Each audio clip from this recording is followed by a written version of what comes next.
Present के साथ में जोड़ना है, पास्ट के साथ में जोड़ना है एंड फ्यूचर के साथ में जोड़ना है। लेकिन ये माइंड गेम है ऐसे को लिखना, तो वही हम इस वीडियो में देखेंगे। जब बॉडी को लिखते हैं तो बॉडी में आपको 8 से 9 पेज लिखने होते हैं, वो मैक्सिमम डायमेंशंस कवर करनी होती हैं। इस वीडियो में जो ऐसे का पेपर है जो 2024 का है, ना सिर्फ आपको आपका उसको एक फर्स्ट इंप्रेशन देंगे, रिव्यू करके आपको बताएंगे, साथ में आपको जो 2023 के टॉपर रहे हैं, रैंक 1 रहे हैं, उनकी कॉपी को भी आपको एनालिसिस करके बताएंगे। इससे बिगिनर जो हैं वो बेनिफिट ले सकते हैं कि किस तरीके से एक टॉपर अपनी कॉपी को लिखता है, कैसे ऐसे को लिखा जाता है और पूरी स्ट्रेटेजी प्लानिंग वगैरह क्या होती है। और जो भी आपके कुछ डाउट्स रहते हैं, जो भी कंफ्यूजन रहते हैं, तो वो भी इस वीडियो में क्लियर हो जाएंगे। तो स्टार्ट करते हैं इस वीडियो को। जैन teacher officers, my name is Vijendra Singh, welcome to education. UPSC mains 2024 का ये है आपका ऐसे का पेपर। आपका खंड ए यानी सेक्शन ए में आपके 4 ऐसे हैं, जिनमें से आपको सिर्फ एक करना है। ऐसे ही आपका सेक्शन 2 होगा, आपको दिखाएं सेक्शन 2, इसमें भी आपके 4 ऐसे हैं, जिसमें से आपको एक करना है। तो यानी आपको टोटल 2 ऐसे करने हैं 1000 से 1200 वर्ड में। तो ये है आपका ऐसे नंबर 1। आप देख सकते हो यहाँ पे लिखा हुआ है, forest precede civilization and the desert follow them. जंगल सभ्यताओं से पहले आते हैं एंड रेगिस्तान उसके बाद में। इसमें आप अगर ध्यान से देखोगे, अगर आप अपनी ऐसे की थीम बनाओगे, थीम बना सकते हो आप, ह्यूमन का एवोल्यूशन हुआ है, यानी कह सकते हो कि पहले जंगल थे, फिर आपका जो रेगिस्तान बने हैं। और यहाँ पे रेगिस्तान का मतलब सिर्फ डेजर्ट से नहीं है, जो कोई भी चीज़ विकास हो रही है ना, एवोल्यूशन हो रहा है, उसके बाद में किसी भी चीज़ का मतलब डिस्ट्रॉय हो रही है, वो एक्सप्लॉइट हो रही है, वो सारी चीज़ भी आप यहाँ पे आराम से लिख सकते हो। जैसे किसी चीज़ का एक तरफ तो विकास हो रहा है, एक तरफ खत्म हो रहा है, तो यहाँ पे आप ह्यूमन एवोल्यूशन के साथ में पूरी थीम के साथ में इस ऐसे को लिख सकते थे। दूसरा है आपका भविष्य के साम्राज्य, मस्तिष्क के साम्राज्य होंगे। The empire of the future will be the empire of the mind. देखो इसमें सिंपल सी बात है, यहाँ पे लिखा हुआ है कि जो भी हमारे फ्यूचर के एम्पायर हैं वो हमारा बाय प्रोडक्ट होगा, जो भी हमारा माइंड है ना, माइंड हमारा किस तरीके से आपका काम कर रहा है, किस तरीके से नहीं कर रहा है। तो इसको सिर्फ फ्यूचर से कनेक्ट नहीं करना है, इसको पास्ट से भी करना है कि हमारे दिमाग ने पहले से क्या क्या चीज़ को मतलब पूरे एवोल्यूशन के साथ में लिखा है, हमारे दिमाग ने क्या क्या चीज़ करी है। जैसे अगर आप इस चीज़ को देखोगे तो पहले आग की खोज हुई, पहिए की खोज हुई, है ना, उसके साथ में कौन कौन सा एवोल्यूशन हुआ, उसके बाद में हमारा माइंड ही तो था जिसने पूरी सारी चीज़ को क्रिएट किया है, और वही फ्यूचर को लेकर जाएगा। यानी आपको इसको प्रेजेंट के साथ में जोड़ना है, पास्ट के साथ में जोड़ना है एंड फ्यूचर के साथ में जोड़ना है, और विद प्रॉपर एग्जाम्पल्स के साथ में आप इसको लिख सकते थे। लेकिन आपको 4 में से कोई एक चूज़ करना है, वो आप अपनी कंफर्ट के हिसाब से चूज़ कर सकते थे। थर्ड जो है, प्रसन्नता का कोई मार्ग नहीं है, प्रसन्नता ही आपका मार्ग है।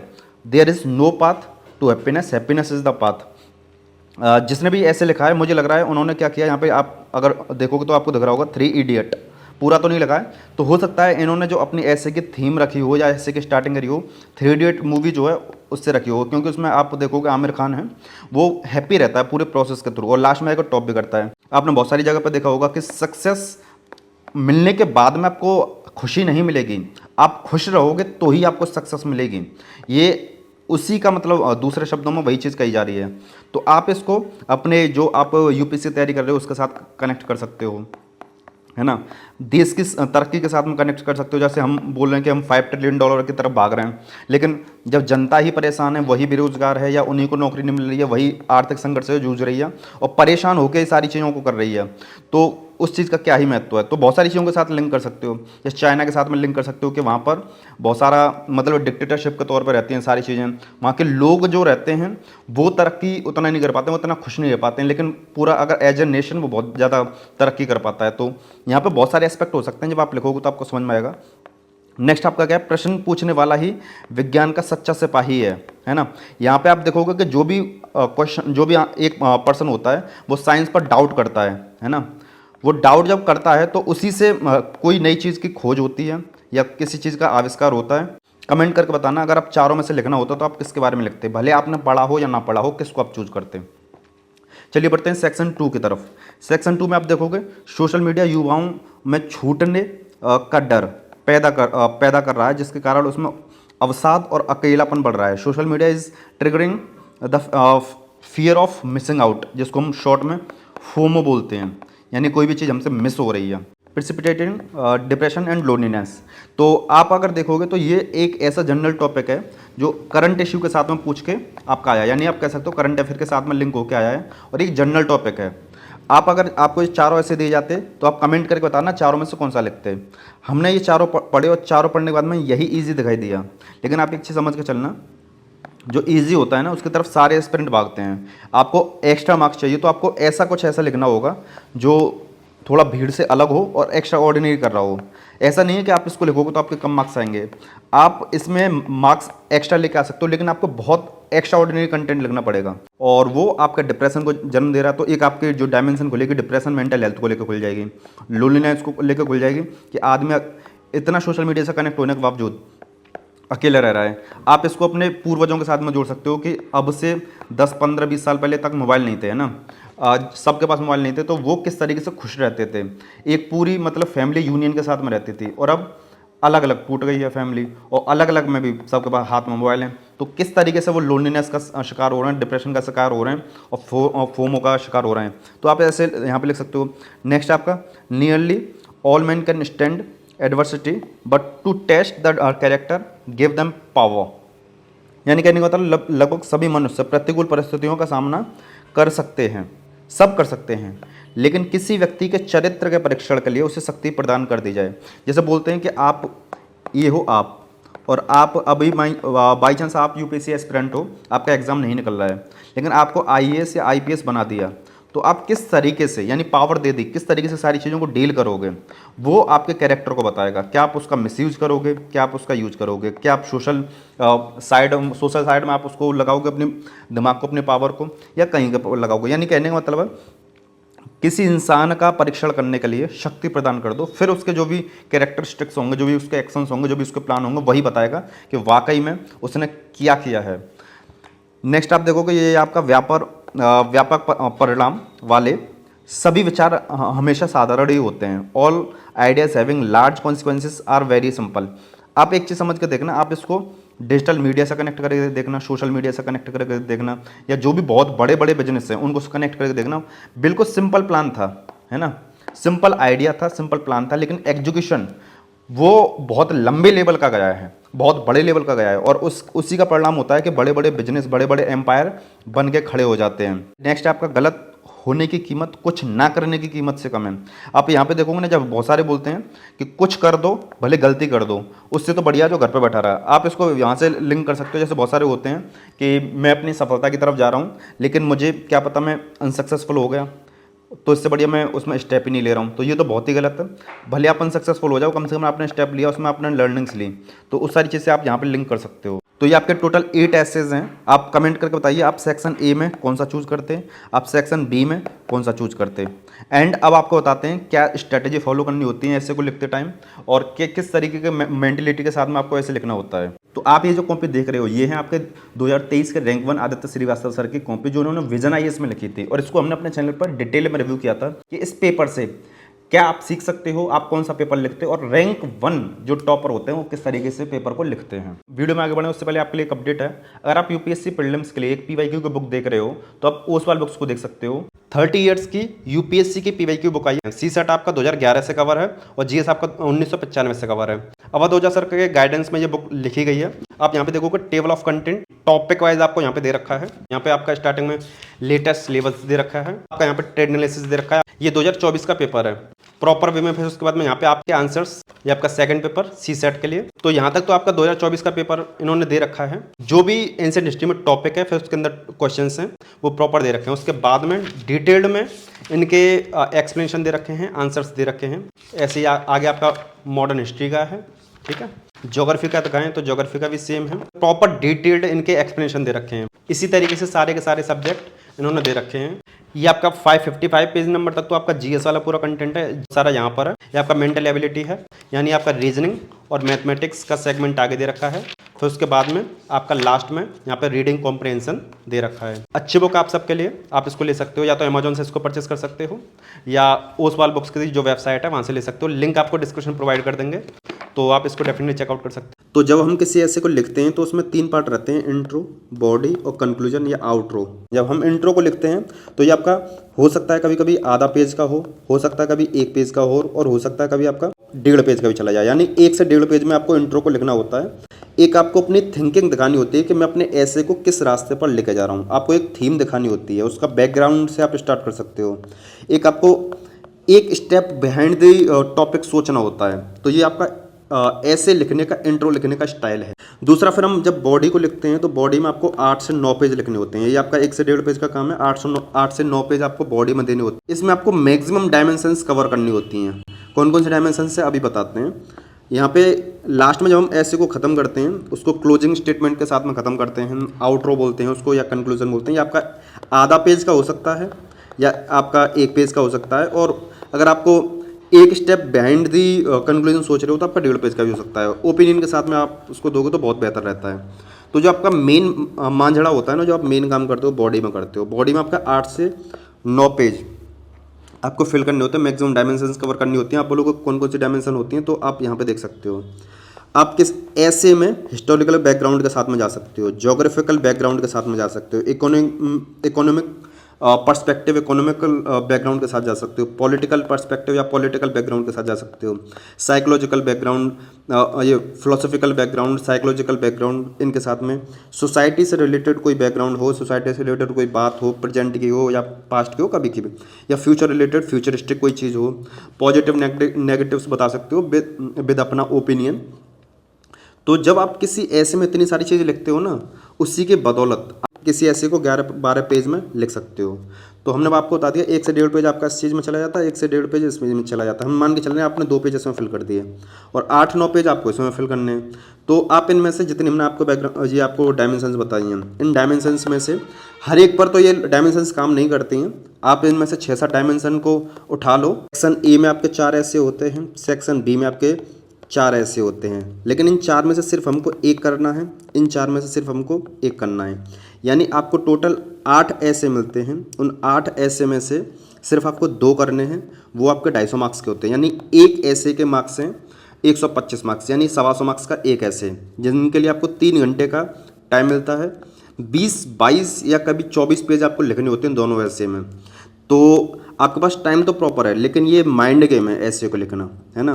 तो वही हम इस वीडियो में देखेंगे कि ऐसे रैंक 1 ने कैसे लिखे हैं, क्या उनकी स्ट्रेटेजी रही है, क्या माइंडसेट रहा है। तो उनमें से उन्होंने सेकंड ऐसे को उठाया है। तो इंग्लिश में ही उन्होंने पूरा ऐसे को लिखा है, लेकिन हम एक्सप्लेन ऐसे करेंगे कि हिंदी मीडियम और इंग्लिश मीडियम दोनों समझ जाएँ। इंग्लिश में एक्सप्लेन करेंगे। A mind, all logics is like a knife, all bleeds. It makes the hand bleed that use it.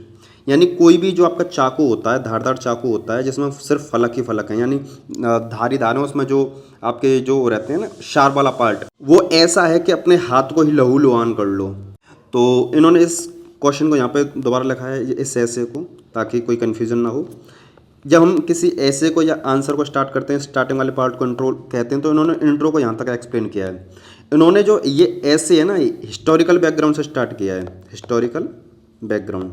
आगे आपको बताएंगे ना कि स्ट्रेटजी में कि कैसे ऐसे को स्टार्ट करना होता है, कैसे क्या करना होता है, तब बताएंगे आपको। सिर्फ इसमें एनालिसिस रिव्यू नहीं कर रहे कॉपी का। तो उन्होंने 1940 से स्टोरी को स्टार्ट किया, जो आपका वर्ल्ड वॉर सेकंड हुआ था, वो आपका पीक पर था। तो उसी टाइम पर कुछ आपके चैलेंजेस थे। Countries specification, specially one person had two brilliant idea to the Manhattan project. आपको पता ही होगा, अगर आपने पढ़ा होगा तो मैनहट्टन एक प्रोजेक्ट था, टॉप सीक्रेट ये आपका प्रोजेक्ट था, हिरोशिमा और नागासाकी, जो आपका एटम बम्स थे उसको रिलेटेड, ठीक है। तो उन्होंने कुछ इस तरीके से अपने हिस्टोरिकल बैकग्राउंड को स्टार्ट किया, लेकिन इंट्रो भी पूरा ख़त्म नहीं हुआ है। तो इंट्रो भी यहाँ तक आया है इनका। तो यहाँ पे बताया दिस मैन वाज ओपनहाइमर। अगर आपने मूवी देखी होगी ओपनहाइमर, तो शायद उसमें इस चीज़ के बारे में व्याख्यान हो, हमने तो नहीं देखी है। लेकिन हाँ, ओपनहाइमर जो थे मैनहट्टन जो प्रोजेक्ट था उसके डायरेक्टर थे, कि brilliance of logical exposition has created a voice of so deep for USA it can't be filled by putting the Burj Khalifa in it. अगर बुर्ज खलीफा को भी इसमें पुट कर दो तो आपका जो खाली जगह है, खोखलापन है, जो गैप है, उसको आप फिल नहीं कर सकते हो। फास्ट फॉरवर्ड 70 ईयर्स, यानी अब ये इस चीज़ को प्रेजेंट के साथ में जोड़ रहे हैं। आप यहाँ पे देखो, ये इस ऐसे राइटिंग में इन्होंने प्रेजेंट से जोड़ा है। तो जो हमारा हिस्टोरिकल बैकग्राउंड था, है ना, यानी जो हमने बताया था आपको, हिस्टोरिकल बैकग्राउंड से चीज़ों को लेके आए, प्रेजेंट में उस चीज़ को लिंक कर रहे हैं। तो जब प्रेजेंट से उस चीज़ को लिंक करेंगे तो काफ़ी सही एग्जाम्पल के साथ में इस चीज़ को बताया, बुर्ज खलीफा के बारे में यहाँ पर बताया है। और आप देखोगे in hope against hope was nuclear disasterment. तो आप यहाँ पे देखोगे डिजास्टर तो हुआ है, जापान के लिए भी हुआ है, और नुकसान आपका अमेरिका का भी हुआ, यूएसए का। तो यहाँ पे आपको दोनों चीज़ें दिखाई दे गई हैं। तो इन्होंने इस तरीके से यहाँ से लेके यहाँ तक ये पूरा का पूरा इंट्रो है। ऐसे को जब लिखते हैं ना उसी तरीके से समझना पड़ता है कि हमें किस थिंकिंग के साथ में इसको लिखना है। दूसरा क्या है, यहाँ पे लिखा है that level of logic and it's exposition is like a knife of all blade. तो उस चीज़ को इन्होंने इंट्रो को तो लिख दिया, उस चीज़ को यहाँ पे एम्फेसाइज कर रहे हैं, है ना, उस चीज़ को यहाँ पे फोर्सफुली बता रहे हैं कि हाँ देखो मैंने अपने एग्जाम्पल के साथ में उस चीज़ को बता दिया है जो आपकी रिक्वायरमेंट थी ऐसे में। और उसके बाद में यहाँ पे लिखा हुआ है what you have the right to do, क्या आपके पास अधिकार है उसको करने का, और what you have to the right to do and what is right to do, क्या सही है और क्या अधिकार है, ये आपको पता रहना चाहिए। It is like ostrich that hides it head in the sand, मतलब यह उसी शतुरमुर्ग की तरह होता है जो अपनी मुंडी को रेगिस्तान में डाल देता है। The moment is light of wisdom stone eight is.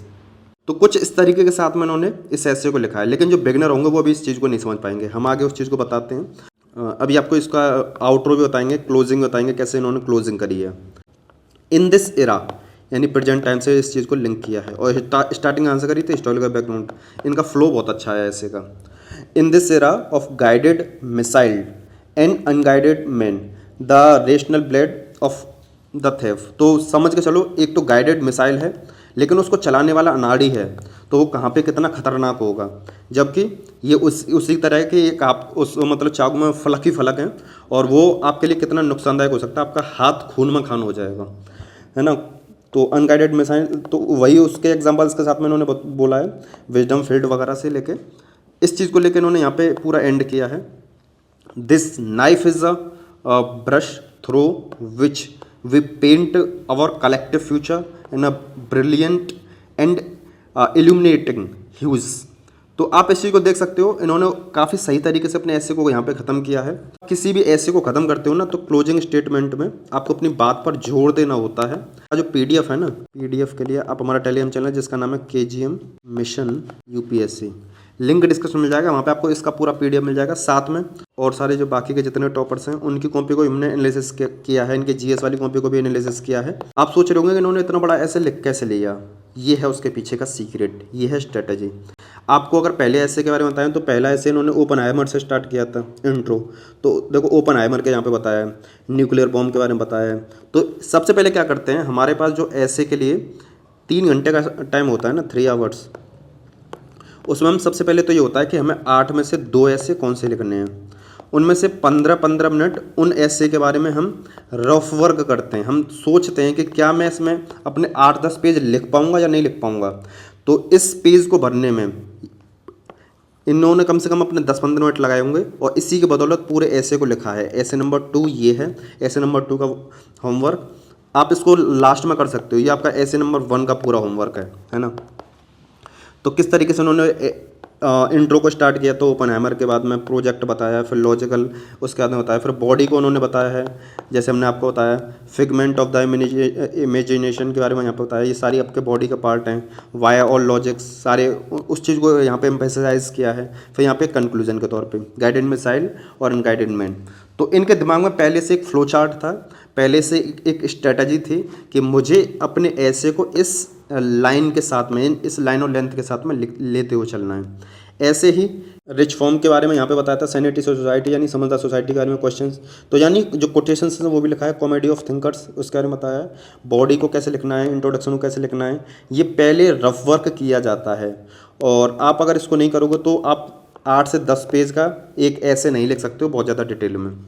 थोड़ा सा इन्होंने क्या है रफ वर्क को काफ़ी अच्छे से किया है। तो उम्मीद करते हैं ये वीडियो आपके लिए बेनिफिशियल रही होगी। तो आप चैनल को सब्सक्राइब कर सकते हो, वीडियो को लाइक कर सकते हो, और सारी आपको वीडियोज़ वगैरह चाहिए तो हमने आपको बता दिया कि आप प्लेलिस्ट को चेकआउट कर लेना, लिंक इसका डिस्क्रिप्शन में डाल देंगे। लेफ्ट वाली वीडियो क्लिक करके भी आपको ये पूरी प्लेलिस्ट मिल जाएगी। चलिए मिलते हैं नेक्स्ट वीडियो में। जय हिंद।